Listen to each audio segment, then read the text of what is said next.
हाय दोस्तों, मैं हूं आपका फ्रेंड नमीश निगोती एडवोकेट और आप देख रहे हैं मेरा YouTube channel legal advice for everyone.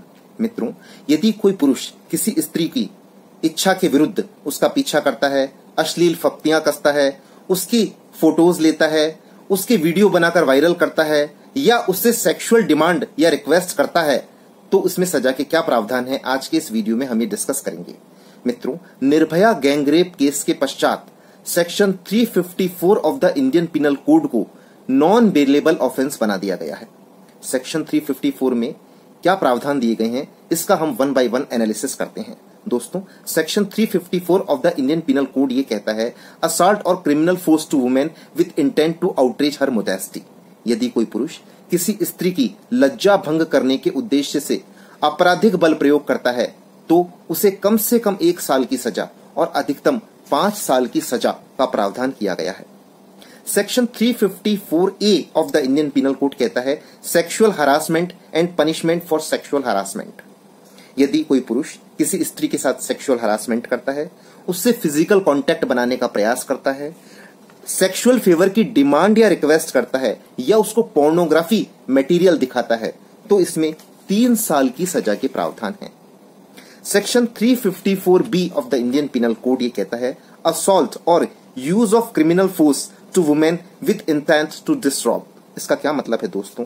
यदि कोई पुरुष किसी स्त्री को निर्वस्त्र करने के आशय से आपराधिक बल प्रयोग करता है या निर्वस्त्र करने का लिए बाध्य करता है या प्रयास करता है, तो उसको कम से कम 3 साल की सजा और अधिकतम 7 साल की सजा के प्रावधान है। अब section 354C of the Indian penal code क्या कहता है दोस्तों?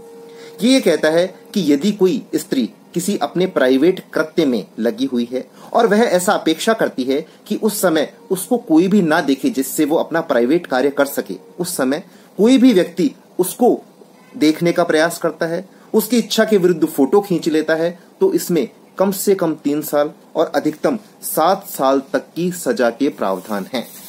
Section 354D of the Indian penal code, stalking या पीछा करना। यदि कोई पुरुष किसी स्त्री के विरुद्ध उसका पीछा करता है, उसको घूरता है, इंटरनेट, ईमेल या अन्य किसी इलेक्ट्रॉनिक माध्यम से उसको मॉनिटर करता है, तो ऐसे में पहली बार के अपराध में 3 साल की सजा का प्रावधान है और दोबारा ऐसा कृत्य करने पर 5 साल की सजा का प्रावधान है। और section 354A, B, C, D सभी नॉन बेलेबल या गैर जमानती अपराध हैं। दोस्तों, इसका सबसे अच्छा leading judgment honourable Supreme Court का है, वो है कि रूपन देवी बजाज वर्सेस KPS गिल।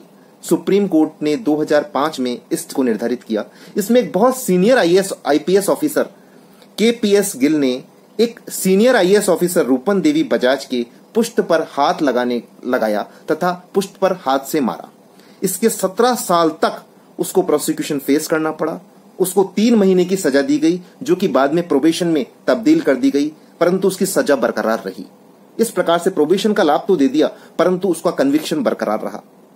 इस प्रकार से यदि कोई पुरुष ऐसा कोई भी कृत्य करता है जिससे स्त्री की लज्जा भंग होती है, जैसा कि फप्तियां कसना, वीडियोस बनाना, वीडियोस को वायरल करना, व्हाट्सएप करना, उसको पोर्नोग्राफी दिखाना, या किसी वर्किंग प्लेस पर किसी सबऑर्डिनेट स्त्री के साथ या फीमेल के साथ ऐसा कोई भी कृत्य करना जो सेक्सुअल डिमांड को या रिक्वेस्ट को, वर्किंग प्लेस हो या नॉन वर्किंग प्लेस हो, तो सेक्शन 354 के प्रोविजंस एप्लीकेबल होते हैं और आज की तारीख में ये एक गंभीर अपराध है।